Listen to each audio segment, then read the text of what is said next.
ಅದೇ ಸಮಯದಲ್ಲಿ ಕೆಲವರು ಆತನ ಹತ್ತಿರದಲ್ಲಿದ್ದು ಪಿಲಾತನು ಗೆಲಾದಿಯವರ ರಕ್ತವನ್ನು ಅವರು ಕೊಟ್ಟ ಬಲಿಗಳ ಸಂಗಡ ಬೆರೆಸಿದನೆಂದು ಆತನಿಗೆ ತಿಳಿಸಿದರು. ಅದಕ್ಕೆ ಆತನು ಅವರಿಗೆ, ಆ ಗಲಿಲಿಯದವರು ಅಂತಹ ಕೊಲೆಯನ್ನು ಅನುಭವಿಸಿದ್ರಿಂದ ಅವರನ್ನು ಎಲ್ಲ ಗೆಲುವರಿಗಿಂತ ಪಾಪಿಷ್ಠರೆಂದು ಭಾವಿಸುತ್ತಿರೋ. ಲೂಕ 13.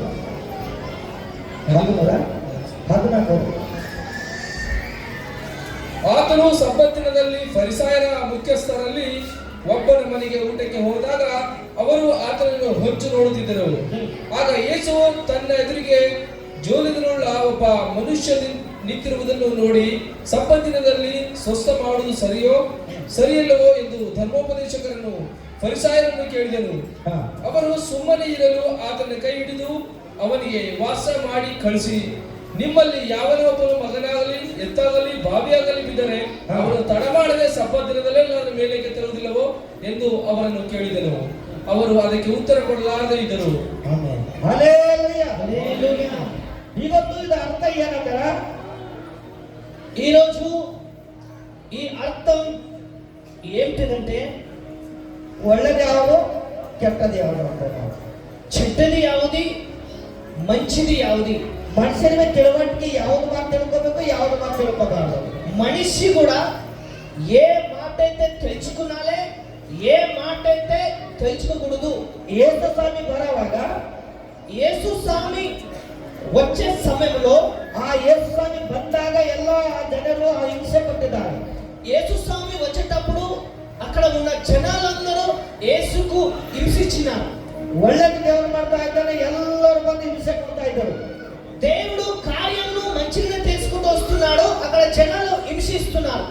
ಅಲ್ಲಿ ಎಷ್ಟೋ ವರ್ಷದಿಂದ ಒಂದು ರೋಗದಲ್ಲಿ ಬಿದ್ದಿನ ವ್ಯಕ್ತಿ, ఎన్నో సంవత్సరం నుంచి అక్కడ ఆ వ్యక్తి ఒక పరపు మీద పడ్డ వ్యక్తి ಅಲ್ಲಿ ವಾಸ ಮಾಡಿದಂತ ಯೇಸುಕ್ರಿಸ್ತು ಬಂದಾಗ అక్కడ స్వస్థత కలుగుతారని అక్కడ యేసుక్రీస్తు వచ్చి ఆ రోగ బిడుగడ ಮಾಡಿದ ಮೇಲೆ ఆ రోగాన్ని స్వస్థతను కలిగించి ಜನರನ್ನ ಖುಷಿ ಪಡಬೇಕಾ, ಇದು ಯಾಕೆ ಮಾಡೋದಿನಂತ ಅನ್ಬೇಕಾ?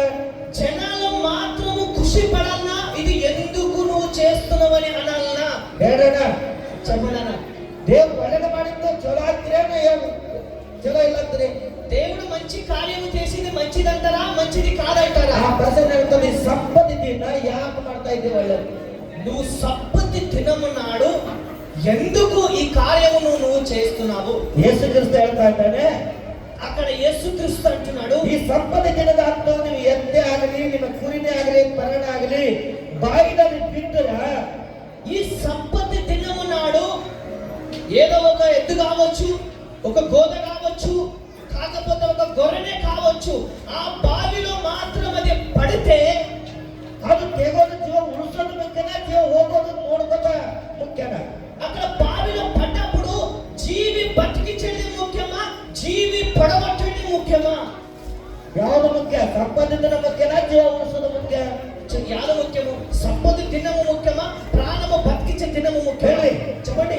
ಸಂಪತ್ತು ದಿನ ಅಂದ್ರೆ ಮಗನೇ ಆಗಲಿ ಯಾವುದಾಗಲಿ ಬಾಯಿನಲ್ಲಿ ತೆಗ್ಗಿನಲ್ಲಿ ಬಿಟ್ಟು ಅದನ್ನು ತೆಗಿಬೇಕಾದ್ರೆ ಹೋಗಲಿ ಅಂತ ಬಿಟ್ಟುಕೊಡ್ಬೇಕು. ಸಂಪತ್ತು ದಿನములో మీ కొడుకు మీ కుమార్తె కావచ్చు, ఏమే కావచ్చు, బాయిలో పడితే అక్కడ తీయాలనా తీయకూడదా? ఈ మాట ಹೇಳಿದ ಮೇಲೆ ಎಲ್ಲರೂ ಉತ್ತರ ಕೊಟ್ಟಿಲ್ಲ, ಹೇಳಕ್ಕಾಗಿಲ್ಲ, ಬಾಯಿ ಬಂದಾಯ್ತು. ఈ మాట యేసు క్రీస్తు ఉత్తర ఇచ్చినప్పుడు అక్కడ అందరిది నోరు సైలెంట్ అయినారు. ఈగొంత అర్థం ಏನಂದ್ರೆ, ఈరోజు దీని అర్థం ఏమిటంటే, ఈగొంత దేశದಲ್ಲಿ ఈ కాలದಲ್ಲಿ దేవుడు యేసుక్రీస్తు ನಂತರ ರೋಗಗಳು ಬಿಡುಗಡೆ ಚರ್ಚಿಗೆ ಹೋಗೋದು ಯಾಕೆ ಹೋಗ್ತಾ ಇದ್ದಾರೆ అంటే, ఈ రోజు కూడా అదే రీతిగా చర్చిలో ఒక నొప్పి రోగము తక్కువైతే మళ్ళీ దాని తర్వాత మీరు ఎందుకు చర్చి దేవుడి హತ್ರ ಯಾಕೆ ಹೋಗ್ತಾ ಇದ್ದೀರಿ? మీరు దేవుని కాడికి ఎందుకు పోతున్నారు? ಹೇಳ್ರಿ చెప్పండి. దేవుడు ఏం ಮಾಡ್ತಾ ಇದ್ದಾನೆ? జీవ బచాస్తా ఇದ್ದಾನೆ. దేవుడు ఏం చేస్తున్నాడు? ఒక ప్రాణాన్ని కాపాడుతున్నాడు. ఎంత ರೋಗದಿಂದ ಬಿಡುಗಡೆ ಮಾಡಿಸ್ಕೊಬಹುದು ದೇವರ ಹತ್ರ ಬಂದದ್ದು ಮುಖ್ಯ ಅಂದ್ರೆ, ಮನೆ ಹಾಕೊಂಡು ಜೀವ ಕಳ್ಕೊಂಬೋದು ಮುಖ್ಯ ನಾ ರೋಗದಿಂದ. చూడండి, దేవుని కాడికి వచ్చి ప్రాణాన్ని బతికించుకోవడం ముఖ్యమా, దేవుని కాడికి రాక ప్రాణాన్ని పొడగొట్టుకుంటే మంచిగా? అంటే పూటಗಳು బ్యానర్ ಬಂದಿక్కడ క్యాన్సర్ గడ్డి ఆగి అక్కడ పూట్లు బ్యానర్లు పెట్టినాం, అవన్నీ క్యాన్సర్ కిడ్నీ ఖరాబ్ అయినాయి. ఆ పూటలను ఓదుకొని ಅವರು ದೇವರ ಹತ್ರ ಬಂದ್ರೆ ಕ್ಯಾನ್ಸರ್ ಬಿಡುಗಡೆ ಆಯ್ತು, ನಾರ್ಮಲ್ ಆಗಿ ಜೀವ బతికిದ್ದಾರೆ. ఇప్పుడు దేవుని కాడికి వాళ్ళు వచ్చినారు, వాళ్ళ క్యాన్సర్ కూడా నార్మల్ అయింది, వాళ్ళ కిడ్నీలు కూడా నార్మల్ అయినాయి, ఇప్పుడు వాళ్ళ బతికి ఉన్నారు. ಈಗ ದೇವ್ರ ಹತ್ರ ಬಂದಿಲ್ಲ దేవుని కాడికి రాకపోతే ಅವ್ರು ಉಳಿತಿದ್ರ వాళ్ళు బతుకుతుండ్రా? ಡಾಕ್ಟರ್ ಗ್ಯಾರಂಟಿ ಕೊಟ್ಟಿಲ್ಲ. డాక్టర్ గ్యారంటీ ఇలే. ಇಂಥ ಜೀವಗಳ ದೇವರು ಬಚಾಸ್ತಾನೆ ಅಂದ್ರೆ ನೀವು ಹೋಗ್ಬೇಡಂತ ಕಾರಣ ಯಾಕೆ? ఇంత ప్రాణాన్ని బతికించే దేవుని దగ్గరికి మీరు పోకూడదంటే ఇది ఎంత కారణం? ನಾವು ಈ ಆಸೆ ಕಂಟಿಗೆ ನೋಡಿದ್ದು ಅದು ಅಮೇಜ್ ಇರದಾರ ಚೀಜಿಗೆ ಬೇಕಂತ దేవుడు మనం కంటికి కావాల్సింది మనము అడుగుతాం. ಎಲ್ಲ ಒಳ್ಳೆದಂತ ನೋಡ್ತೀರಿ ನೀವು. అప్పుడు మీ కంటితో చూస్తారు అంతా మంచిదంటారు. ಬಟ್ಟೆ ನೋಡ್ತೀರಿ ಒಳ್ಳೆದಂತೀರಿ ನೀವು. బట్టలు చూస్తారు మీరు మంచివి అంటారు. ಆ ದೊಡ್ಡದಿನ ಉಟ್ಕೊಂಡು ಹರಿದೋಗದಂತ ಬಟ್ಟೆ ಚಲೋ ಅಂತೀರಿ ನೀವು. తోడము రోజుల్లో మంచిగా ఉండి తర్వాత చిరిగిపోయిన బట్టలు అవి మంచివంటారు. ರಾಸನ ಅಕ್ಕಿని ಚಲೋ ನೋಡ್ತೀರಿ ನೀವು. ರಾಸನ್ ತಗೊಳ್ಳೋದ್ರೆ ಅಕ್ಕಿని ಚಲೋ ತಗೋತೀರಿ. రాషన్ తీసుకునికి వెళితే కూడా ఆ రాసిన బియ్యం కూడా మంచిగా ఉన్నవా ఎట్టున్నవా అంటారు. ಅದು ಎಷ್ಟು ದಿನ ಇರ್ತದೆ ಹೊಟ್ಟಾಗ? అది కడుపులో ఎన్ని రోజులు ఉంటుంది? ಎಷ್ಟೋ ಒಳ್ಳೆ ಚೀಜ್ ತಿಂದ್ರ ಸಂಜೆಗೆ ತಿಂದ್ರ ಮುಂಜಾನೆ ಖಾಲಿ ಅವರ ಚೀಜಿಗೆ ಒಳ್ಳೆದಂತ ಹೋಗ್ತಾ ಇದ್ದಾರೆ. మీరు ఎంత మంచి చీజ్ తిన్నా కూడా ఎంత మంచి ఆహారం తిన్నా కూడా అది ఖాళీ అయిపోతుంది. ನಾನು ತಿನ್ನಬೇಕು ಊಟ ಅಂದ್ರೆ ನೀವು ಶರೀರ ನೋವು ಇಲ್ಲ ಅಂದ್ರೆ ಊಟ ಒಳ್ಳೆ ತಿಂತೇನೆ. మీ శరీరంకు మంచి ఉన్నాడు, ఒక మంచి ఆహారములు తింటారు. ನಿನ್ನ ಶರೀರಕ್ಕೆ ಸುಖ ಇಲ್ಲ ನೋವು ಇದ್ರೆ ನೀನು ಯಾವುದು ಊಟ ತಿಂತೀರಿ ನೀವು? నీ శరీరంకు సుఖం లేకపోతే ఆపత్తి దుఃఖం ఉంటే నువ్వు ఏ మంచి అన్నమును నువ్వు తినగలగావు? ನೀವು ಯಾವ ಬಟ್ಟೆ ಉಟ್ಕೊಂಡ್ರೆ ಜೀವನ ಸುಖ ಇಲ್ಲ ಅಂದ್ರೆ నీ ప్రాణానికి సుఖం లేకపోతే నువ్వు ఏ బట్టను కట్టుకోగలగావు? ಈಗ ಪ್ರದೇಶದಲ್ಲಿ ನಿಮ್ಮ ಬಟ್ಟೆ ಉಟ್ಕೊಂಡು ಸುಖದಲ್ಲಿ ಇರಬೇಕಾದ್ರೆ నువ్వు బట్టలు వేసుకొని నువ్వు సుఖముతో ఉండాలి. ಬಟ್ಟೆಗೆ ಅನ್ನ ತಿನ್ನಬೇಕಂದ್ರೆ కడుపుకు అన్నమును తినాలంటే ನೀವು ದುಡ್ಡು ಬದುಕಬೇಕಂತ ಆಸೆ ಇದ್ದಾರ నేను కమాయి చేసి నేను బతకాలంటే ನಾನು ಸಾಹುಕಾರ ಇರಬೇಕಂದ್ರೆ నేను ఒక శ్రీమంతుతానం ఉండాలంటే ದೇವರು ಮೇಲೆ ವಿಶ್ವಾಸ దేవుని మీద విశ్వాసం. ದೇವರ ಹತ್ರ ಬರ್ತಾ ಇಲ್ಲ. దేవుని కాడికి వస్తా ఉండండి. ದೇವರ ಮಾತುಗಳು ಕೇಳಿರಿ. దేవుని ఒక మాటల్ని మీరు వినండి. ವಿಶ್ವಾಸ ಇಟ್ಕೊಂಡು విశ్వాసం చెప్పుకోండి. ನಾವು ಒಂದು ಕಡೆ ವಾಕ್ಯ ಹೇಳ್ತಾ ಇದ್ದೇವೆ. నేను ఒక దిక్కును వాక్యములు చెబుతున్నాను. ವಾಕ್ಯ ಕಡೆ ಕಿವಿ ಕೊಡ್ತಾ ಇದ್ರೆ ಹೊರಗಡೆ ಹೋಗೋರು ಒಬ್ಬರು ಆಲೋಚನೆ ಮಾಡ್ತಾರೆ. వాక్యంకు కొంతమంది చెవి పెడుతున్నారు, వాక్యంకు చెవి పెట్టక కొంతమంది బయటకే పోతున్నారు. ನಂತರ ಪ್ರಾರ್ಥನೆ ಮಾಡ್ತಿದ್ರೆ ಮುಂದೆ ಬರ್ತಾ ಇರ್ತಾರೆ. కొంతమంది ప్రార్థన చేసుకుని దగ్గరికి వస్తున్నారు. ನೀವು ಮುಂದೆ ಯೋಚನೆ ಮಾಡ್ಕೊಂಡು ದೇವರ ಸತ್ಯ ತಿಳ್ಕೊಂಡು మీరు కూర్చుంటారు, ఎవరిని తెలుసుకోండి, దేవుని యొక్క సత్యాన్ని మీరు తెలుసుకోండి. ನೀವು ದೇವರ ಮಾತು ಕೇಳಿದ್ರ నువ్వు దేవుని ఒక మాటలు వింటే ನಿನ್ನ ಮಾತು ದೇವರು ಕೇಳ್ತಾ ಇದ್ದಾರೆ. నీ మాటలు దేవుడు వింటాడు. ಒಳ್ಳೆ ಮಾತಂತ ತಿಳ್ಕೊಳ್ಳಿ ನೀವು. మంచి మాటలని తెలుసుకో. ಇವತ್ತು ದೇವರು నాకు ಬಿಡುಗಡೆ ಕೊಡ್ತಾನಂತ ನಂಬಿರಿ ನೀವು. ఈ రోజు నాకు దేవుడు నన్ను స్వస్థత కలిగిస్తాడని నువ్వు తెలుసుకో. ಒಳ್ಳೆ ಆದಿ ಇಡ್ರಿ ನೀವು. మీరు మంచి తోనే కట్టండి. ఇస్తున్నాడు. హల్లెలూయా హల్లెలూయా హల్లెలూయా హల్లెలూయా. ದೇವರು ಎಂತರಿಗೋಸ್ಕರ ಬಂದಿದ್ದಾನೆ? దేవుడు ఎసుంటి వారి కోసమున దేవుడు వచ్చినాడు. ದುಃಖದಲ್ಲಿದ್ದರಿಗೋಸ್ಕರ, దుఃఖములు ఉన్న వారికి, ಕಷ್ಟದಲ್ಲಿದ್ದರಿಗೋಸ್ಕರ, కష్టములు ఉన్న వారికి. ಇವತ್ತು ದಿವಸದಲ್ಲಿ ఈ రోజులో ನಾವು ಎಲ್ಲೆಲ್ಲ ಮನುಷ್ಯರು ದುಶ್ಮನ್ ಇತ್ತಂದ್ರ ಯಾವಾಗ ಅಡ್ಡಿ ಬೀಳ್ತಾರೋ ನನ್ನ ಉಸಿರು ಯಾವಾಗ ಆಗ್ತದೋ ಅಂತಾರೆ. మనకి ఎవడైతే విరోధం ఉంటే, ఎవడైతే దుష్మన్ ఉంటే అప్పుడు వాళ్ళు అంటారు, అయ్యో నా ఉసురు కలకల ఎప్పుడు కలుగుతుందో, నీకు ఎప్పుడు ముడుతుందో అంటారు. ಆ ತರ ಅಂದ್ರೆ ಅವ್ರಿಗೆ ಅರ್ಥಲ್ಲ. ఆ తీరిగా అంటే వాళ్ళకు దేవుని ఒక ఆశీర్వాదం రాదు. ನಿಮ್ಗೆ ಆಶೀರ್ವಾದ ಇರೋದಿಲ್ಲ. నీకు ఆశీర్వాదం ఉండదు. ದೇವರು ಹೇಳಿದ ಮಾತು ಕೇಳಬೇಕು. నువ్వు దేవుడు చెప్పిన మాటను వినాలి. దేవుని కాడికి వచ్చిన వారికి అంటున్నాడు, ನಿಮ್ಗೆ ಆಶೀರ್ವಾದ ಬರಬೇಕಂದ್ರೆ ಈ ಮಾತುಗಳನ್ನು ಕಲಿರಿ. నీకు దేవుని ఒక ఆశీర్వాదమును కావాలంటే ఈ మాటలు మీరు వినండి. ನೀವು ಸುಖ ಸಂತೋಷ ನೋಡ್ಬೇಕಂದ್ರೆ ದೇವರ ಮಾತುಗಳನ್ನು ಕಲಿರಿ. మీరు సుఖము సంతోషముతో ఆనందంతో ఉండాలంటే దేవుని మాటలు వినండి, ಕಲ್ಕೊಳ್ಳಿ, నేర్చుకోండి. ಏನ್ ಕಲಿಬೇಕು? ಶಾಲೆಗೆ ಹೋಗಿದ ಮೇಲೆ ಆ ಟೀಚರ್ ಮಾತು ಕೇಳಿ ನೀವು ಬರೀತೀರಲ್ಲ, స్కూల్కు వెళ్ళినాక టీచర్ చెప్పిన మాట మీరు వింటారు కదా, ಅದೇ ತರ ನನ್ನ ಮಾತುಗಳನ್ನು ಕೇಳಬೇಕು. ఆ రీతిగా నా మాటలు కూడా వినండి. ದೇವರು ನಮಗೆ ಹೇಳ್ತಾ ಇದ್ದಾನೆ, దేవుడు నాకు చెబుతున్నాడు, ನಾನು ನಿಮಗೆ ಹೇಳ್ತಾ ಇದ್ದೇನೆ. నేను మీకు చెబుతున్నాను. ಏನ್ ಹೇಳ್ತಾ ಇದ್ದಾನೆ? ఏం చెబుతున్నాను? ನಿಮ್ಮ ವೈರಿ, మీ ఒక విరోధి, అంటే నీకు దుస్మాన్ ఉండి నీకు ఒక దుస్మాన్ యాదరా ఎవరైతే ನೀನು ಮನೆ ಮುಂದೆ ಬಂದಾಗ నీ ఇంటి ముంగడికి వస్తే ಅದು ಓಡಿಸ್ಬಿಡ್ಬೇಕಾ ಊಟ ಕೊಡ್ಬೇಕಾ వాని ఎలగొడతావా అన్నం పెడతావా? ಏನ್ ಮಾಡ್ಬೇಕಮ್ಮ అమ్మ ఏం చేయాలి? ಯಾವ್ದು ಕಲಿಬೇಕು ಓಡಿಸ್ಬಿಡೋದು ಕಲಿಬೇಕಾ ಊಟ ಮಾಡಿಸೋದು ಕಲಿಬೇಕಾ ఎలగొట్టేది నేర్చుకున్నాలా, తిని పెట్టుకునేది నేర్చుకున్నాలా? ಹೇಳಮ್ಮ చెప్పండమ్మా. ಊಟ ಮಾಡೋ ಪರಿ ಯಾರೋ ಬಂದ್ರೆ ಊಟ ಕೊಡೋದು ಬೇಕಾ ಹೀಗೆ ಮುಚ್ಕೋಬೇಕಂತ ఎవరైతే అన్నం తినేటప్పుడు అన్నం ఇయ్యాలా, అన్నము మూసి పెట్టుకున్నాలా? ಹಿಂದಿ ಊಟ ಮಾಡ್ತೀನಿ ಮುಚ್ಚಿಕಲ್ అంటారు వెనకటి స్నేహితుల్ని మూసిపెట్టు అంటారు. ಅಲ್ಲೇ ಮುಚ್ಚಿಟ್ಕೊತಾರೆ ಹೋಗಿ ಮನೆ ಸರ್ ಊಟ ಮಾಡ್ತಾರೆ. వారు వెళ్ళినాక తర్వాత వాళ్ళు అన్నం తింటారు. ನಾವು ಒಂದು ವೇಳೆ ನಮ್ಮ ಮನೆ ಮುಂದೆ ಹಸಿವಿದ್ದಾಗ ನಮ್ಮ ಹೊಟ್ಟಿಗೆ ಇಲ್ಲದ್ರಿಂದ ಅವ್ರ ಹೊಟ್ಟಿಗೆ ನೋಡ್ಬೇಕು ಪೈಲೆ.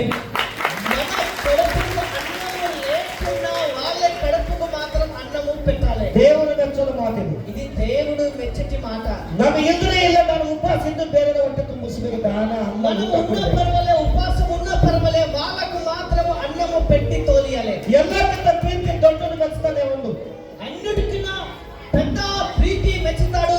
ఇది ಪ್ರೀತಿ ಯಾವ್ದು ಮೆಚ್ತಾನ ప్రీతి ఒక మాట యావది మెచ్చుతారో ನಿನ್ನ ವೈರಿಗಳಿಗೆ ಪ್ರೀತಿ ಮಾಡೋದು ಮಾತು ಮೆಚ್ತಾನ ನಿನಗೆ. ఈ దుస్మానికి నువ్వు ప్రీతి చేసి మాట్లాడితే మెచ్చుతాడు. ನಿನ್ನ ವೈರಿಗೆ ಹಸಿವಿದ್ದಾಗ ಊಟ ಮಾಡಿಸು ಅಂತ ಹೇಳ್ತಾ ಇದ್ದಾನೆ. అప్పుడు దేవుడు అంటున్నాడు, నీ ఒక వైరి ఆకలిగా ఉంటే వాళ్ళకి అన్నం నువ్వు పెట్టు, ಬಾಯಾದ ನೀರಿನ ಕುಡು. వాళ్ళకు తూప అయితే వాళ్ళకు నీళ్లు ఇయ్యి. ಈ ತರಲಿಂದ ఈ తీరుగా చేస్తే, ನೀನು ಮಾಡಿದ್ರೆ నువ్వు చేస్తే ಅವರ ತಲೆ ಮೇಲೆ ಕೆಂಡಗಳು ಹಚ್ಚಿದ ಸುತ್ತಿನ వాని నెత్తి మీద ఒక అగ్ని పెట్టినట్టయితాది. ಕೆಟ್ಟದನ್ನ ಸೋಲಿಸದೆ ಒಳ್ಳೆದಿನ ಸೋಲಿಸ ಅವರಿಗೆ. చెడ్డతనముతో ఓడించకుండా మంచితనముతో ఓడించు. ಅಂದ್ರೆ ಇದು ಅರ್ಥ ಏನಂದ್ರೆ అంటే దీని అర్థం ఏమిటిది? ಯಾರೋ ದುಸ್ಮನಾಗ ಹೊಡೆಸ್ತಕ್ಕ ಬಿಡಲ್ಲ ಅಂತ. కొంతమంది అంటారు, వాడు వచ్చిందాక వాడు కొట్టిందాక ఏమని అంటారు, ನಾನು ಅವ್ರಿಗೆ ಬಯಸ್ತಕ್ಕ ಬಿಡಲ್ಲ, నేను మరి కొట్టిందాక నేను విడవను. ಈ ಮಾತಾಡ್ತಿರಲ್ಲ ఈ మాట అంటారు కదా, ದೇವರು ಮೆಚ್ಚೋದಿಲ್ಲ. దేవుడు మెచ్చాడు. ಅವ್ರಿಗೆ ಬದಲಾವಣೆ ಮಾಡ್ಕೋಬೇಕಂದ್ರ వాళ్ళతో మనము బదలవాణి చేసుకున్నామంటే, ಅವ್ರು ದುಸ್ಮನ ಜುಕಾಸಿ ನಮ್ಮಲ್ಲಿ ಬರ್ಬೇಕಂದ್ರ దుస్మాని వైరి మనతో తగ్గించుకొని రావాలంటే, ಅವ್ರು ಸಾರಿ ಕೇಳ್ಬೇಕಂದ್ರ వాళ్ళకు మనము సారీ చెప్పాలంటే, ಅವ್ರು ನಮ್ಮ ಸಾರಿ ಕೇಳ್ಬೇಕಂದ್ರೆ ಏನ್ ಮಾಡ್ಬೇಕು? వాళ్ళు మనకు సారీ చెప్పాలంటే మనం ఏం చేయాలి? ಅವ್ರಿಗೆ ಊಟ ಮುಗಿಸಿ వాళ్ళ కడుపుకు అన్నమును పెట్టు, ಅವ್ರಿಗೆ ನೀರು ಕೊಟ್ಟು ಕೀರ್ತಿ ಮಾಡು. వాళ్ళకు నీరు ఇచ్చి వాళ్ళకు ప్రీతిని చెయ్యి. ಅವ್ರವರೇ ಪಚಕ ಪಡ್ತಾರೆ. వాళ్ళే పశ్చాత్తాపము పడతారు. ಇದು ನಂದೇ ತಪ್ಪದ, ఇగో ఇది నాదే తప్పున్నది. ನಾ ಇಷ್ಟು ದಿವಸ ಅವರಿಗೆ ಏನು ನಾನೇ ಇರೋದಿಲ್ಲ. ఇన్ని రోజులు నేను విరోధిగా ఒక దుష్మనిగా నేను ఉంటిని. ಅವ್ರಿಗೆ ನಾನು ಮಾತಾಡ್ತಿಲ್ಲ. నేను వాళ్ళకు మాట్లాడకుంటే ನನಗೆ ಒಂದು ಎಷ್ಟು ಒಳ್ಳೆ ಕೀರ್ತಿನ ಊಟ ಮಾಡಿಸಿದ್ದಾನೆ. అయ్యో ఈ రోజు నాకు ఎంత మధురముతో నాకు అన్నం తినిపించినారు. ಇಂಥ ಮರ್ಯಾದೆ ಯಾರು ಬರೆಯದ? ఇంత మర్యాదము ఎవరి దగ్గర ఉన్నది? ಅವನಿಗೆ ಬಾಣಪ್ಪದ ಹೊಡೆದಿನ ಹೃದಯ. వాళ్ళ హృదయానికి ఒక బాణము కొట్టినట్టయితే, ನಾವು ಕೈಯಿಂದ ಓಡಿಸೋದಕ್ಕಂತ ಹೆಚ್ಚಿಗೆ ಆ ಕೀರ್ತಿ ಮಾತು ಹೊಡಿತದ ಒಳಗ. మనము చేతితో కొట్టడికింత ఎక్కువ ఆ ప్రీతి చేసిట్లే దెబ్బ ఎక్కగలదు. ನಿನ್ನ ಕೈಲಿನ ದುಶ್ಮನ ಹೊಡೆದಂತ ಮಾತು ನೀವು ಊಟ ಕೊಟ್ಟರೆ ಆ ಊಟನೇ ಹೊಡಿತದ ಒಳಗ, ಮನಸ್ಸಿನ ಒಳಗ. మీరు కడుపుకు అన్నం వేస్తే ఆ అన్నమే ఆ గుండెకు కొడతాది. ನೀವು ತೆಮ್ಮಿನ ಜಗಳಾಡ ಗುದ್ದೋದು ಬಿಟ್ಕೊಟ್ಟು ನೀರೇ ಹೊಡಿತ ಅವ್ರ ಮನಸ್ಸಿಗೆ ಹಾಕುತ್ತದ ಒಳಗ. నువ్వు చెంబుతో ఇంకొకరికి కొట్టడికింత వాళ్ళు నీళ్ళు తాగితే వాళ్ళ గుండెకే నీళ్ళు ಆ తగులుతాయి. ತೆಮ್ಮಿನಲ್ಲಿ ನೀರು ಕುಡಿಸು ನೀನು. ఆ చెంబుతో నీరు తాపు, ಅವ್ರ ಹೃದಯದಲ್ಲಿ ಎಷ್ಟು ಸಂತೋಷ ಹುಟ್ಟುತ್ತದೆ. వాళ్ళ హృదయంలో ఎంతో సంతోషం ఉడుతాది. ಅವ್ರ ಕಣ್ಣಿಗೆ ನೀರು ಬರ್ತದೆ. వాళ్ళ కళ్ళ నీళ్ళు వస్తావి. ಅಯ್ಯೋ ಇಷ್ಟು ಒಳ್ಳೆಯವ್ರನ್ನ ಕಳ್ಕೊಂಡಿನ. అయ్యో ఇంత మంచి వాడికి నేను పొడగొట్టుకున్నా కదా. ಕೆಟ್ಟದ್ರ ಸೋಲಿಸಿದ್ರೆ ಒಳ್ಳೆದಿದ್ರೆ ಸೋತಿ ಅವ್ರು ಬರ್ದಿ ಗುಲಾಮಿ ಆಯಿ ನಮಸ್ಕಾರ ಕ್ಷಮಿಸು ಅಂತ ಕೇಳಿದಂತ ಮಾತು ಇಂಥದ್ದು ಕಲಿಯಿರಿ ನೀವು. చెడ్డతనముతో ఓడించకుండా మంచితనంతో ఓడించి ఈ రీతిగా నువ్వు నడిపించుకో. హల్లెలూయా. హల్లెలూయా. ಎಷ್ಟು ಮಂದಿ ಈ ತರ ಇರ್ತೀರಿ? ಕೈ ಎತ್ತಿದ್ರೆ చూడండి, ఈ రోజు ఇద్దరు ఎంతమంది ఉంటారు? ದುಶ್ಮನಿಗೆ ಕೈ దుష్మానికి ప్రీతి చేస్తారా? ಪ್ರೀತಿ ಮಾಡೋ ಕೈಲಿಂದ ಊಟ ಮಾಡಿಸೋದು ಎಷ್ಟು ಮಂದಿ ಇದ್ದೀರಿ? ప్రీతితో అన్నం తినిపించే వాళ్ళు ఎంతమంది ఉన్నారు? ಮಾಡೋರ ಕೈ ಇರ್ತೀರಿ, ನಾವು ಮಾಡಲ್ಲ ಅಂದ್ರೆ ಕೈ ಇಟ್ಕೊಳಕ್ ಕೆಳಗೆ ಇಟ್ಕೋತೀರ. ಮಾಡ್ತೀರಾ? చేస్తారా? ದೇವರು ನಿಮ್ಮನ್ನ ಕೈ ಮುಡ್ತಾ ಇದ್ದಾನೆ. ಈಗ దేవుడు ఈ చెయ్యి నడుపుతున్నాడు. ನಿಮ್ಮನ್ನ ಆಶೀರ್ವಾದ ಮಾಡ್ತಾ ಇದ್ದಾನೆ. మిమ్మల్ని దీవిస్తున్నాడు. ನೀನು ದುಶ್ಮನಿಗೆ ಪ್ರೀತಿ ಮಾಡಿದ್ರೆ ದೇವರು ನಿಮಗೂ ಪ್ರೀತಿ ಮಾಡ್ತಾ ఈ ಇದ್ದಾನೆ. దుష్మానికి మీరు ప్రీతి చేస్తే దేవుడు నీకు ప్రీతి ಈಗ చేస్తాడు. ದೇವರು ನಿಮ್ಮನ್ನ ಪ್ರೀತಿ ಮಾಡಿದ ಮೇಲೆ దేవుని ఒక ప్రీతి మీ మీద వచ్చినప్పుడు ನಿಮ್ಮ ಒಳಗೆ ರೋಗ ಇರೋದಿಲ್ಲ. ಈಗ ನಿಮ್ಮಲ್ಲಿ ರೋಗ ಇರೋದಿಲ್ಲ. ಈಗ ఇగో మీలో నొప్పి రోగం ఉండదు. ಅಯ್ಯೋ ನಾನು ಎಷ್ಟು ನನ್ನ ಮಾತು ಕೇಳಿದ್ರಲ್ಲ, అయ్యో ఎంతో నా మాట విన్నారు కదా, ದೇವರು ಇದು ಮಾಡ್ತಾನೆ. దేవుడు ఇది లెక్క చేస్తాడు. ಇವತ್ತು ಮನುಷ್ಯರು ಏನ್ ಮಾಡ್ತಾರಂದ್ರೆ, ఈరోజు మనుషులు ఏం చేస్తారు, ನೀವು ಕೆಳಗೆ ಬಿದ್ದರೆ ಬಹಳ ಮಂದಿ ನಗೋರು ಇರ್ತಾರೆ. కింద పడ్డప్పుడు చాలా మంది నగవాళ్ళు ఉంటారు. ನೀವು ಹಾಳಾದ್ರೆ ಖುಷಿ ಪಡೋರು ಇರ್ತಾರೆ. నువ్వు ఆగమైపోతే ఖుషి పడే వాళ్ళు చాలా మంది ఉంటారు. ಸರಿ ಕೊಟ್ಟು ಅಲ್ಲಿ ಇಲ್ಲಿ ಬಿದ್ದರೆ ಎಲ್ಲ ನೋಡ್ಕೋತಾರೆ, ನಕ್ಕೋತಾರೆ, ಹಾಕ್ಬಿದ್ದಾರೆ, ಹಾಕ್ತಾರೆ. సారదాగి ఎక్కడైతే కింద పడితే చూసుకుంటే వేయవాళ్ళు అంటారు నేను ఆలోచన ఏమైపోయినారు, ಸಂತೋಷ ಪಡ್ತಾರ. అప్పుడు సంతోషంతో నవ్వుతారు. ನನ್ನ ದೇವರು ಹೇಳ್ತಾ ಇದ್ದಾನೆ, నా దేవుడు చెప్తున్నాడు, ಯವನ ಬರೆದ ಸುವಾರ್ತೆ 16ನೇ ಅಧ್ಯಾಯ 20 ವಚನ, యోహాను సువార్త 16:20 వచనములు అంటున్నాడు. ಉತ್ತಮ చదువు తమ్ముడు. ನಿಮ್ ಮೊಬೈಲ್ ಇದ್ರೆ ಮೊಬೈಲ್ ಓದ್ಕೊರಿ, ಯಾಪ್ ತಗೊಂಡ್ರೆ ಬರ್ತಾವ. మీ మొబైల్లో యాప్ ఉంటుంది, యాప్లో చదువుకోవచ్చు, బైబిల్ చదువుకోవచ్చు. 16:20 ಯಾವ ನಿಮಗೆ ನಿಜ ನಿಜವಾಗಿ ಹೇಳುತ್ತೇನೆ, ಹಾ. ನೀವು ಅಳುತ್ತಾ ಗೋಳಾಡುತ್ತಾ ಇರುವಿರಿ, ಹಾ. ಆದರೆ ಲೋಕವು ಸಂತೋಷಿಸುವುದು, ಹ್ಮ್. ನಿಮಗೆ ದುಃಖವಾಗುವುದು, ಆದರೆ ನಿಮ್ಮ ದುಃಖವು ಹೋಗಿ ಆನಂದ ಬರುವುದು. ಆಮೆನ್. హల్లెలూయా. హల్లెలూయా. ಏನಂತ ನಾ ಹೇಳಿದ್ರೆ ಪೈಲ, చూడండి పైన చెప్పాను కదా, ನಾನು ನಿಜವಾಗಿ ಹೇಳ್ತೀನಿ ಅಂತ ದೇವರು ಹೇಳ್ತಾ ಇದ್ದಾನೆ. నేను నిజముతో చెబుతున్నాను. ನೀವು ಅಳುತ್ತಾ ಗೋಳಾಡ್ತಾ ನೀವಿರ್ರಿ. మీరు ఏడ్చుకుంటా దుఃఖముతో ఉండండి. ನೀ ದುಃಖದಾಗಿದ್ದಾಗ నువ్వు దుఃఖంలో ఉన్నప్పుడు ಲೋಕರೆಲ್ಲ ಸಂತೋಷ ಪಡ್ತಾರೆ, లోకమంతా నిన్ను చూసి సంతోషపడుతుంది, ನಿಮ್ಗೆ ಖುಷಿ ಪಡ್ತಾರೆ. నీకు చూసి సంతోషపడతారు. ಯಾಕೆ ಖುಷಿ ಪಡ್ತಾರಂದ್ರ, ఎందుకు ఖుషి పడతారు? ಇಷ್ಟು ದಿನ ಏನು ಮಜಾ ಇತ್ತು, ఇన్ని రోజులు ఏ మజా ఉంది, ಬಿದ್ದನಿಗೆ ಆಯ್ತಾ ಅಂಗಡಿ అయిపోయిన అంగడి ఇప్పుడు పడిపోయినాడు. ಅವ್ರ ಮುಂದೆ ಬರಲ್ರಿ, వాడి అంగడికి ముంగడికి రాడు. ನಾವು ಕೊಂಡು ಹಾಳಾಗಿದೆ, ಚಲೋ ಆಗಿದೆ. తాగి ఆగమైనాడు, ఇప్పుడు మంచిగైనాడు. ಅವನು ಕಿಮ್ಮತ್ ಹೋಯ್ತು. మాడి కిమ్మత్ అయిపోయినాడు. ಪೈಲ ಚಲೋ ಹೆಸರಿತ್ತು, పైన మంచి పేరుండే, ಇದು ಎಣ್ಣಿಲ್ರಿ. ఇప్పుడు ఏమి లేడు. ಎಲ್ಲರೂ ಖುಷಿ ಪಡ್ತಾರ, అందరూ ఖుషి పడతారు, ಸಂತೋಷ ಪಡ್ತಾರ. సంతోషపడతారు. ನಿಮ್ಗೆ ದುಃಖ ಆಗುತ್ತದೆ. అప్పుడు మీకు దుఃఖం అవుతారు. ಅಯ್ಯೋ ಎಲ್ಲರ ಮುಂದೆ ನಗಸೆಟ್ಟಿ ಆಯ್ತು, అయ్యో అందరి ముంగట నక్సి చేయిపాయే, ನಾನೇ ಕೆಳಗೆ ಬಿದ್ದ, ಎಲ್ಲರೂ ನಗಲತ್ತ ನನಗೆ. అయ్యో నేనే కింద పడిపోయినాను, అందరూ నాకు చూసి నవ్వుతున్నారు. ನಿಮ್ಗೆ ದುಃಖ ಆಗುತ್ತದೆ. అప్పుడు నీకేమైతుంది, నీకు దుఃఖం అవుతుంది. ನಿಮ್ಗೆ ದುಃಖ ಆಗಿದ್ಮೇಲ నీకు దుఃఖమైనప్పుడు ನೀವು ವಿಶ್ವಾಸ ದೇವರ ಮೇಲೆ ಇದ್ದಾಗ, నీ విశ్వాసము దేవుని దగ్గర ఉన్నప్పుడు, ನೀವು ದೇವರ ಹತ್ರ ಬಂದಾಗ, నువ్వు దేవుని కాడికి వచ్చినప్పుడు, ನೀವು ಪ್ರಾರ್ಥನೆ ಮಾಡಿಕೊಂಡ, నువ్వు ప్రార్థన చేసుకుంటే ದೇವರು ನಿಮ್ಮನ್ನು దేవుడు నిన్ను ನಿನ್ನ ಕಣ್ಣೀರು ಒರೆಸಿ నీ కన్నీరును తుడిసి ನಿಮ್ಮ ಹೃದಯಕ್ಕೆ ಆನಂದ ಕೊಡ್ತಾ ಇದ್ದಾನೆ. నీ హృదయానికి దేవుడు ఒక ఆనందం ఇస్తున్నాడు. ಈಗ ದುಃಖ ಇರೋದೇ ಇಲ್ಲ. ఇదిగో ఈ దుఃఖము ఉండవదు. ಆ ರೋಗ ಎಲ್ಲಿ ಬರ್ತಕ್ಕಂಥದಂದ್ರೆ, ఆ నొప్పి ఎప్పటి వరకు ఉంటుందో, ಒಂದು ಸಿರಿ ಹೆಣ್ಮಗಳು 9 ತಿಂಗಳ ಡೆಲಿವರಿ ಕಾಲ ಬಂದಾಗ ನನ್ನ ವ್ಯಾಧಿ ಬರ್ತದಂತ, ವ್ಯಾಧಿ ಕಾಲ ಬಂತಂತ ಒಂದು ಭಯ ಆಗ್ತದ ಅವನಿಗೆ. అప్పుడు ఒక ఆడబిడ్డే ఒక గర్భ ఫలముతో ఉన్నప్పుడు అప్పుడు ఆ భార్య ఒక దుఃఖముతో ఉంటది. అయ్యో నాకు నొప్పి బాధ కలుగుతుంది కదా అంటది. ಆ ಮಗಳು ಎತ್ತಿದಾಗ, అక్కడ కుమారుని ఎట్టినాక, ಹುಟ್ಟಿದಾಗ అక్కడ పుట్టినాక ಲೋಕದಾಗ ಸಂತೋಷ ಬಂದಾಗ ಮಗ ಉಂಟಂತ అప్పుడు లోకములో సంతోషముతో ఉంటది, నా కుమారుడు నాకు పుట్టినాడని. ಮಗ ಹುಟ್ಟಿದ ಮೇಲೆ ಬಂದ ಬ್ಯಾನಿ ನೆನ್ಸ್ಕೊತಾರೆ. అక్కడ కుమారుడు పుట్టినాక ఇప్పుడు ఆ నొప్పి మా జ్ఞాపకం వస్తుందా? ನಿನಗೆ ಬ್ಯಾನಿ ಕಾಲ ನಂಬು ಬರೋದಿಲ್ಲ. నీ నొప్పి నీకు జ్ఞాపకం రాదు. ಇವತ್ತು ದಿವಸದಲ್ಲಿ ఇగో ఈ రోజు సమయంలో ನೀವು ದೇವರ ಹತ್ರ ಬಂದಿದ್ದಾನೆ, నువ్వు దేవుని కాడికి రాలేదేమో, ನಿಮ್ಗೆ ನೋವಿತ್ತಿರ್ಬೇಕು. నీకు నొప్పి ఉండొచ్చు. ನೀವು ದೇವರ ಹತ್ರ ಬಂದಾಗ నువ్వు దేవుని కాడికి వచ్చినాక ನಿನ್ನ ಕಣ್ಣೀರು ನೋಡಿದ ದೇವರು, నీ కన్నీరును దేవుడు చూసినాడు, ನಿನ್ನ ಪ್ರಾರ್ಥನೆ ಮಾಡಿದ್ರು, నీ ప్రార్థనను చూసినాడు, ನಿನ್ನ ವಿಶ್ವಾಸ ಮಾಡ್ತಾನೆ.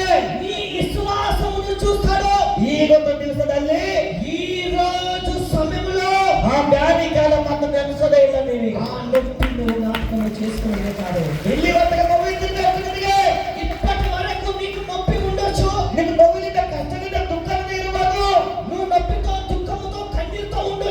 ఈగొందు నీ ధైర్యವಾಗಿದ್ದೀರಿ. ఈ రోజు నువ్వు ధైర్యముతో ఉండవు. ನೀನು ದೇವರ ಮೇಲೆ ವಿಶ್ವಾಸ ಇಟ್ಟಿದ್ದರೆ నువ్వు దేవుని మీద విశ్వాసమును పెడితే ಆ ಬ್ಯಾಧಿ ನಿನ್ನ ನೆನಪಿಗೆ ಬರೋದಿಲ್ಲ. ఆ నొప్పి నీకు జ్ఞాపకము రాదు. ಆ ಬ್ಯಾಧಿ ನಿಮಗೆ ಟಚ್ ಮಾಡೋದೇ ಇಲ್ಲ. ఆ నొప్పి నీకు టచ్ చేసేదే కాదు. ಈಗೊಂದು ಮತ್ತೆ ಏನ್ ಹೇಳ್ತದೆ ಅಂದ್ರೆ, మరి ఇంకొక మాట ఏమి చెప్తున్నాడు? ನಾನು ನಿಜವಾಗಿ ಹೇಳ್ತೀನಿ, నేను నిజానితో చెబుతున్నాను. ನೀವು ದುಃಖಿಸಿ ಅಳ್ತಾ ಇರ್ರಿ. మీరు దుఃఖముతో ఏడ్చుకుంటూ ఉండండి. ಯಾವಾಗ ನಿಮ್ಮ ದುಃಖ ಇರ್ತದೋ, ఎప్పుడైతే నీకు దుఃఖం ఉంటుందో ನಾನು ತಿರುಗಿ ನೋಡ್ತೀನಿ, నేను తిరిగి చూస్తాను. ಹಲ್ಲೆಲೂಯಾ. హల్లెలూయా. 23 ವಚನ 23వ వచనం. ಆ ಹಾ 22 ಸರ್. 22. ಹಾಗೆಯೇ ನಿಮಗೂ ಈಗ ದುಃಖವಿದ್ದರೂ ನಾನು ನಿಮ್ಮನ್ನು ತಿರುಗಿ ನೋಡುವೆನು. ಹಾ. ಆಗ ನಿಮ್ಮ ಹೃದಯಕ್ಕೆ ಆನಂದವಾಗುವುದು ಮತ್ತು ನಿಮ್ಮ ಆನಂದವನ್ನು ಯಾರು ನಿಮ್ಮಿಂದ ತೆಗೆಯುವುದಿಲ್ಲ. ಆ ದಿನದಲ್ಲಿ ನೀವು ನನಗೆ ಯಾವ ಪ್ರಶ್ನೆಯೂ ಮಾಡುವುದಿಲ್ಲ. ಆಮೆನ್. ಹಲ್ಲೆಲೂಯಾ. హల్లెలూయా. ಕೇಳಂದಿರಮ್ಮ, చూస్తున్నారమ్మా? ದುಃಖ ಇದ್ದಾಗಲೇ దుఃఖంతో ఉన్నప్పుడు ದೇವರು ತಿರುಗಿ ನೋಡ್ತಾನೆ. దేవుడు తిరిగి చూస్తాడు. ನಿನ್ನ ಮಕ್ಕಳ ಮೇಲೆ ಅರ್ಥ ಹೇಳ್ತೀನಿ ನಾನು. నేను ఒక అర్థం చెప్తాను. ನಿಮ್ಮ ಮಕ್ಕಳು, మీ పిల్లల మీద అర్థం వేసి చెప్తాను. ನಿಮ್ಮ ಸಣ್ಣ ಕೂಸು ಇರ್ತಾರಲ್ಲ, ಸಣ್ಣ ಕೂಸು ತೊಟ್ಟಲಾಗ ಹಾಕಿ చిన్న పాపకు అక్కడ తొట్టెల్లో వేస్తారు. ಅಳ್ತಾ ಇರ್ತಾರೆ. అక్కడ ఏడుచుకుంటూ ఉంటారు. ಆ ಅಳವಾಗ ನೀವು ಕೂಸಿನ ಹತ್ತಿರ ಹೋಗುತ್ತೀರಿ, ನೋಡ್ಕೊತಾ ಹೇಳ್ತೀರಿ. అక్కడ పాప ఏడ్చినప్పుడు ఆ తొట్టెల కాడికి మీరు వెళ్తారా, మీరు వెళ్ళరా? ಹೋಯ್ತಿರಲ್ಲ ನಮ್ಮ ಕೂಸಿ. అబ్బా మీ పిల్లలు పోతారా, పోరా? పిల్లలు ನೀವು ಕೂಸಿನ ಹತ್ತಿರ ಯಾಕೆ ಹೋಗ್ತೀರಿ? ನೀವು మీరు పాప దానికి మీరు ఎందుకు వెళ్తారు? ಅಳದ್ರೆ ಹೋದ್ರೆ ಮಕ್ಕಳ ಮಲ್ಕೊಂಡ್ರೆ ಆಟ ಆಡಮನೆ ಹೋಗ್ತೀರಿ ನೀವು. ఆ పాప ఏడుస్తుందని పోతారా, ఆ పాప ఏడవకొచ్చిందని పోతారా? ಓಡ್ಕೊತ ಹೋಗ್ತೀರಿ. ನಿಮ್ಮ ಕೂಸಿನ ಬಳಿ ಯಾಕೆ ಹೋಗ್ತೀರಿ ನೀವು ಹೇಳಿ? ఆ పాప దగ్గరికి మీరు పరిగెత్తుతారు. ఎందుకు పోతారు? ಬಾಯಿ ನಿಮ್ಮಲ್ಲಿ ಇಟ್ಕೊಂಡು ತಂದ್ರೆ ಇದ್ರ ಹೇಳ್ರಿ, ಇಲ್ಲ ಬಾಯಿ ಮನೆಗೆ ಇಟ್ಟು ಬಂದ್ರೆ ಹೇಳ್ಬಾರ್ದು. నోరు ఉన్న వాళ్ళు ఉంటే చెప్పండి, నోరు లేని వాళ్ళు కాకపోతే చెప్పకండి. ಮನೆಗೆ ನೆಂಪು ಹೋಗಿದ್ದು ಬಿಟ್ಟು ಬಂದ್ರೆ ಬಾಯಿ ಅಲ್ಲೇ మీ నోరు ఇంట్లో ఉన్నాయా? ತಗೊಂಡು ಬಂದ್ರೆ ಇಲ್ಲ. చచ్చిరా తెలదా? ತಗೊಂಡು ಬಂದ್ರ ನೀನು ಕೂಸು ಅಳದ್ರೆ ಯಾಕೆ ಹೋಯ್ತು ಹೇಳಿದ್ರ? మీ పాప ఏడిస్తే మీరు ఎందుకు పోతారు? ಹಳ್ಳತ್ರ ಹೋಯ್ತು ನೋಡ್ತೀರಿ. ఏడుస్తూనే పోతారు. ಕೂಸು ಹಳ್ಳತ್ರ ನೀವು ಹೋಗಿ ಹಾಲು ಕುಡಿಸ್ತೀರಿ, ಸಂತೋಷದಿಂದ ಮಕ್ಕಳು ಆರಾಮ. పాప ఏడిసినప్పుడు అప్పుడు సంతోషంతో తల్లి వెళ్తారు, అక్కడ నిద్రిస్తారు. ಇವತ್ತು ఈ రోజు ನೀವು ದೇವರ ಮುಂದ నువ్వు దేవుని ముంగల ನಿಮ್ಮ ಕಷ್ಟ ನೆನಪಿಗೆ ತಗೊಂಡು ಅಳವಿ. మీ కష్టాన్ని జ్ఞాపకం చేసుకోండి, మీరు ఏడవండి. ಯಾಕೆ ಅಳಬೇಕು? ఎట్లా ఏడుస్తారు? ಸುಮ್ಮನೆ ಅಳದ್ರು ಬರಲ್ಲ. ఒట్టొట్టిగానే ఏడిస్తే కాదు. ಒಬ್ಬೊಬ್ರು ಅಳ್ತಾರೆ, ಯಾರ ಸಂತೋಷ ಅಂದ್ರೆ ಯಾರ ಕಷ್ಟ ಇದ್ದಾಗ ಯಾವ అప్పుడు ఒక్కొక్కరు ఏడుస్తారు, కళ్ళకి నీళ్ళు రాకనే కానీ నా తల్లి నాయమ్మ అంటారు. ಆ ಮನುಷ್ಯನ್ ಮೆಚ್ಕೋತಾರೆ. మనిషి మెచ్చుకుంటారు. ಏನಾಗಬೇಕೆ ಅಳ್ಳತ್ರ ಬಾಳಕ್ಕೆ అప్పుడు అంటారు, చాలా ఏడుస్తుంది అమ్మ అంటారు. ಮೊಮ್ಮಗಳು ಆಗಬೇಕು. ಓ ತೋಲ್ ಅಳ್ಳತ್ತಾರ ತಾತ. చాలా ఏడుస్తున్నారు. ಅಳ್ಳತ್ತಿಲ್ಲ, ಸುಮ್ಮನು ಮಂದಿಗೆ ನೋಡಿ ಅಳ್ಳತ್ತ. వాళ్ళు ఏడవట్లేదు, మంది చూసి ఏడుస్తారు. ಅಜ್ಜಿ ಸತ್ತಂದ್ರೆ ಹತ್ತಿನಂದ್ರೆ ಏನಂದ್ರೆ ಎಟ್ಟು ಕಟ್ಟಕಾಳೆ ಅಳ್ಳತ್ತಲೆ ಅಂತಾರೆ. అవసరస్తే ఏడ్చకొచ్చిందని ఎంత కట్టు జన్మం అంటారు. ಕಣ್ಣಾಗ ನೀರು ಬಂದಿರಿ ಅಂದ್ರೆ ಸ್ವರ್ಗ ಈ ಮೂತಿಗೆ ಹಚ್ಕೊಂಡು ಅಳ್ತಾರೆ. ಈಗ కళ్ళకి నీళ్ళు రాకపోతే మీ కొంగు పెట్టుకుని ఏడుస్తారు. ಉಗುಳು ತಗೊಂಡು ಕಣ್ಣಿಗೆ ಹಚ್ಕೊಂಡು ತೋರಿಸ್ತಾರೆ. కొంగు పెట్టుకుని ఏడుస్తారు. ಆ ತರ ಮೆಚ್ಚೋದಿಲ್ಲ ದೇವರನ್ನ. ఆ తీరిగా మెచ్చేది కాదు. ನಿನ್ನ ದುಃಖ, ನಿನ್ನ ಕಷ್ಟಲಿಂದೇ ಬರ್ಬೇಕ ದುಃಖ. నీ దుఃఖము ಆತ್ಮతో దుఃಖం రావాలి. ನೀನು ಹೃದಯದಲ್ಲಿ ಕಳಕಳಿ ಬಂದು ಕಷ್ಟ ನೆನಪಿಗಿಂತ ಅಂದ್ಕೊಂಡು ದೇವರಿಗೆ ಪ್ರಾರ್ಥನೆ ಮಾಡಿ ಕಣ್ಣೀರು ಹಾಕಂದ್ರ ಆಗ ದೇವರ ನಿಮ್ಮನ್ನು ತಿರುಗಿ నీ ನೋಡ್ತಾನೆ. ఆత్మతో దుఃఖిస్తే అప్పుడు దేవుడు కన్నీరు చూస్తాడు. ನಿನ್ನ ಕಣ್ಣೀರನ್ನು ಪ್ರಾರ್ಥನೆ ಮಾಡಿದ್ರೆ ದೇವರು ನಿಮ್ಮನ್ನು ತಿರುಗಿ ನೋಡ್ತಾ ಇದ್ದಾನೆ. నీ కన్నీరుతో నువ్వు ప్రార్థన చేస్తే దేవుడు నిన్ను తిరిగి చూసేవాడు ఉన్నాడు. ಇಲ್ಲದ ದೇವರಲ್ಲಿ ಯಾಕೆ ಹೋಗ್ಬೇಕು? ಬಾಳ್ಕೊಳ್ದಿಂದ ಅಳ್ಕೊತಾನೆ ಇದ್ದ. ಇನ್ನ ನನಗೆ ಹೃದಯದಲ್ಲಿ ಆನಂದ ಬಂದಿಲ್ಲ. ఏ దిన వస్తున్న ప్రార్థన చేస్తున్నా ఏడుస్తున్నా దేవుడు నా దగ్గరికి రాలేదు. ಎಷ್ಟೋ ದಿನ ಅಳ್ತಾ, ನಾನು ದಿನ ಅಳ್ತಾ, ಒಂದಿನ ಕನಸಿನಾಗ ಬಂದಿಲ್ಲ. ದಿನ ఏడుస్తా నాకు ఒక్కనాడు మీ కళ్ళలో రాలేదు. ಹಂಗ ಬರಲ್ಲ. అట్లా రాదు. ನೀವು ಮೊದಲ ದೇವರ ಹತ್ರ ಬಂದು ನಿನ್ನ ಕಷ್ಟಗಳು ಹೇಳ್ಕೊಂಡು ದೇವರ ಸತ್ಯ ತಿಳ್ಕೊಂಡು ನಿನ್ನ ಕಣ್ಣೀರು ಹಾಕಿ ಪ್ರಾರ್ಥನೆ ಮಾಡಿ. నువ్వు ఫస్ట్ దేవుడి దగ్గరికి వచ్చి కన్నీరు కాస్తే అప్పుడు దేవుడు నీ కన్నీరు చూస్తాడు. హల్లెలూయా. హల్లెలూయా. ನಿಮ್ಮ ಹೃದಯಕ್ಕೆ ಆನಂದ ಬರ್ತದೆ ಅವಾಗ. అప్పుడు నీ హృదయానికి ఆనందం వస్తున్నది. ದೇವರು ಯಾವಾಗ ನಿನ್ನ ಕಣ್ಣೀರು ನೋಡಿದನು, దేవుడు ఎప్పుడైతే నీ కన్నీరు చూస్తాడో, ದೇವರು ನಿಮ್ಮ ನಂಬಿಕೆಯ ಪ್ರಾರ್ಥನೆ ಯಾವಾಗ ನಿಮಗೆ ಕೇಳ್ತಾನೋ, దేవుడు నీ ప్రార్థన నీ నమ్మికను ఎప్పుడైతే దేవుడు వింటాడో, ಆಗ ದೇವರು ನಿಮ್ಮನ್ನು ಉತ್ತರ ಕೊಡ್ತಾನೆ. అప్పుడు దేవుడు నిన్ను ఉత్తరిస్తాడు. ಧೈರ್ಯವಾಗಿರು, ధైర్యముతో ఉండు, ನಾನು ನಿಮ್ಮೊಂದಿಗಿದ್ದೀನಿ.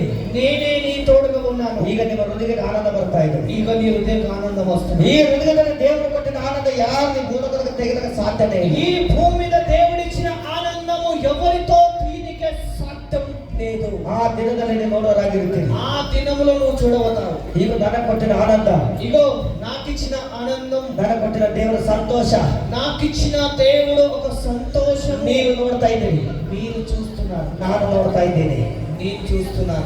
ನೀವು ಮುಂದೆ ನಿಂತ್ಕೊಂಡಿದ್ದಾರೆ. మీ ముంగటనే నిలబట. నా దేవుడే ನಂಬದಕ್ಕಪ್ಪ ಇದೆ. నేను దేవుని నమ్మకముందు ಭಿಕ್ಷೆ ಬಿಡುವಂತ ವ್ಯಕ್ತಿ, బిచ్చం అడక్క తినే వ్యక్తి, ರಕ್ತ ಕೊಯ್ಕೊಂಡು ಕೈ ಮೇಲೆ చేయి మీద కోచుకుని రక్తమును కార్చి ಹೊಟ್ಟೆ ತೋರಿಸ್ಕೊಂಡ ಭಿಕ್ಷೆ ಬೆಳಿತಿದ್ದ. కడుపు చీపించుకుంటా బిచ్చం అడిగినాను. ಅವ ಎಷ್ಟೋ ಗರೀಬಿರ್ಲಿ, అది ఎంతో గరీబుండని, ಅವನ್ ಜೋಪಡಿ ತಿರುಗಿ ರೊಕ್ಕ ತಕೊಂಬಸ್ತಕ್ಕ ನಾ ಬಿಡ್ತಿಲ್ಲ. అది ఎంత ఒక చిన్న గుడిసె ఉన్న కానీ కూడా వాని తన డబ్బులు తీసుకుని దాకా ఎడవకుంటి. ಅಷ್ಟು ಆಸೆ ನನಗೆ ಭಿಕ್ಷೆ ಬೇಡಿ ತಿರ್ಬೋದು. అంత ఆశతో బిచ్చం అడుకునేవాని. ನನಗೆ ಯಾರು ಸಾಥ್ ಕೊಟ್ಟಿಲ್ಲ, నాకెవ్వరు సాయం చేయలేదు. ಯಾವ ಬಂಧು ಬಳಗ ನನಗೆ ಸಾಥ್ ಕೊಟ್ಟಿಲ್ಲ. ఏ బంధు బలగము నాకు సాయం చేయలేదు. ಈ ಲೋಕದಾಗ ಯಾವ ದೇವಸ್ಥಾನಕ್ಕೆ ಹೋದ್ರೆ ನನಗೆ ಸಾಥ್ ಕೊಟ್ಟಿಲ್ಲ. ఈ భూమి మీద ఎక్కడ వేయినా కూడా నాకు ఏ దేవుడు కూడా నాకు సాథ్ ఇవ్వలేదు. ನಮ್ಮನ್ನ ಸೃಷ್ಟಿಕರ್ತರ ದೇವರ ಹತ್ರ ಹೋಗಿ ನಮ್ಮ ಹೃದಯಕ್ಕೆ ಆನಂದ ಬಂದದೆ. నిన్ను నన్ను సృష్టి చేసిన దేవుని దగ్గరికి వెళ్ళినాను. ఇప్పుడు నా హృదయానికి ఆనందం దొరికినాను. ನನ್ನ ಕಣ್ಣೀರು ಪ್ರಾರ್ಥನೆ ದೇವರು ನೋಡಿದ್ದಾನೆ. నా కన్నీరు ప్రార్థన దేవుడు చూసినాడు. ನನ್ನ ಹೃದಯದಲ್ಲಿ ಕಷ್ಟ ದೇವರು ನೋಡಿದ್ದಾನೆ. నా హృదయంలో ఉన్న కష్టమును దేవుడు చూచినాడు. ನನ್ನ ಹೃದಯದ ಕಷ್ಟ ದುಃಖ ತೆಗೆದಾಕಿ నా హృదయంలో కష్టమును దుఃఖమును తీసేసి ದೇವರ ಆಶೀರ್ವಾದ ಆನಂದ ತುಂಬಿದ್ದಾನೆ ನನಗೆ. దేవుని ఒక ఆశీర్వాదము ఒక ఆనందమును నింపినాడు. ಈ ಸಾಕ್ಷಿ ಕೇಳಿ ನೀವು ಆನಂದ ಪಡೆಯಿರಿ. ఈ సాక్షి విని మీరు ನನ್ನ- ఆనందముతో ఉండండి. ನನ್ನ ಹೃದಯಕ್ಕೆ ಆನಂದ ಕೊಟ್ಟಿನ ದೇವರು ನಿಮ್ಮ ಹೃದಯಕ್ಕೂ ಆನಂದ ಕೊಡ್ತಾ ಇದ್ದಾನೆ. నా హృదయానికి ఆనందం ఇచ్చిన దేవుడు నిన్ను కూడా ఆనందం ఇస్తున్నాడు. ನನ್ನ ಕಣ್ಣೀರು ಒರೆಸಿದ ದೇವರು ನಿಮ್ಮನ್ನ ಕಣ್ಣೀರು ಒರೆಸ್ತಾ ಇದ್ದಾನೆ. నా కన్నీరు తూర్చిన దేవుడు నీ కన్నీరు కూడా తూరుస్తున్నాడు. ನನ್ನನ್ನು ಪ್ರೀತಿ ಮಾಡಿದಂತ ದೇವರು ನಿಮ್ಮನ್ನು ಪ್ರೀತಿ ಮಾಡ್ತಾ ಇದ್ದಾನೆ. నన్ను ప్రీతి చేసినంత దేవుడు నిన్ను కూడా ప్రీతి చేస్తున్నాడు. ನಾನು ಸರಿ ಕುಡುಕತಂದ್ರೆ ಬಿಡಿಸಿದಂತ ದೇವರು ನಿಮ್ಮ ಕುಡುಕತಂದ್ರೆ ಬಿಡಿಸ್ತಾ ಇದ್ದಾನೆ. ದೇವರು నేను తాగువత్వంతానికి విడుదల చేసిన దేవుడు నిన్ను కూడా తాగువత్వంతానికి విడుదల చేస్తున్నాడు. ನನ್ನ ಕುಟುಂಬ ಆಶೀರ್ವಾದ ಮಾಡಿದಂತ ದೇವರು ನಿಮ್ಮ ಕುಟುಂಬದ ಆಶೀರ್ವಾದ ಮಾಡ್ತಾ ಇದ್ದಾನೆ. నా ದೇವರು కుటుంబమును దీవించినంత దేవుడు నీ కుటుంబమును కూడా దీవిస్తున్నాడు. ನೀವು ಒಪ್ಪಿಕೊಳ್ಳಿ. ಇವತ್ತು ದಿವಸದಲ್ಲಿ ఈ రోజు మీరు ఒప్పుకోండి. ಅಮೋಸ್ ಪಾಸ್ಟರ್ ಸರಿ ಕೊಂಡುಕೊಂಡು ಬಿಟ್ಟುಕೊಟ್ಟಿದ್ದಾನೆ. ದೇವರು ಹಿಡ್ಕೊಂಡಾನೆ ಈ ತರ ಸಂತೋಷಕ್ಕಿರ್ತಾರೆ. అమోస్ పాస్టర్ చాలా తాగుడు మానేసుకున్నాడు. ఈ రోజు ఈ తీరిగా ఉన్నాడని మీరు తెలుసుకోండి. ನಾವು ಬಿ ಬಿಟ್ಕೊಡ್ಬೇಕಪ್ಪ, ಸರಿ ಗುಟ್ಕ ತಂಬಾಕೆಲ್ಲ ಬಿಟ್ಟುಕೊಟ್ಟು ಅಮೋಸ್ ಪಾಸ್ಟರ್ಗೆ ನಾನು ಮುಂದೆ ಹೋಗ್ಬೇಕಂತ ಆನಂದ ಪಡೆಯಿರಿ, ನೀವು ಉಲ್ಲಾಸ ಪಡೆಯಿರಿ. మీరు కూడా తాగుడు మానేసుకొని అమోస్ పాస్టర్ లాగానే కావాలి, అమోస్ పాస్టర్ కింద ముంగట పోవాలని మీరు నిర్ధారణ చేసుకోండి.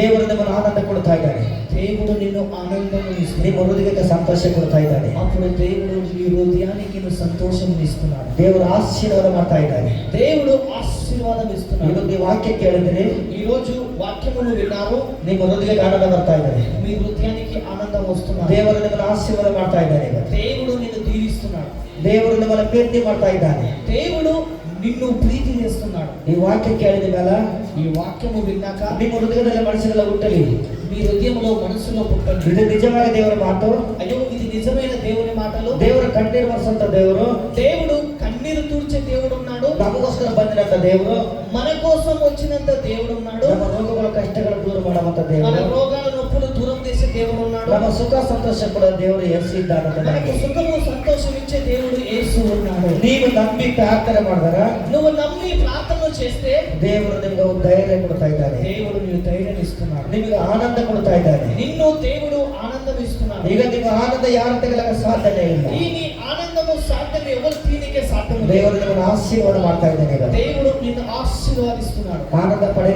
ఆనందంతో ఉండండి, ఉల్లాస పడి, ఉల్లాసం ఉండండి. ಈಗ ನಿಮ್ಮ ಹೃದಯಕ್ಕೆ ಆನಂದ ಕೊಟ್ಟಾಡ ದೇವರಂತ ಉಲ್ಲಾಸದಿಂದ ಚಪ್ಪಟ ಹೊಡೆದು ಸಲ ತಟ್ಟಂడి. దేవుడు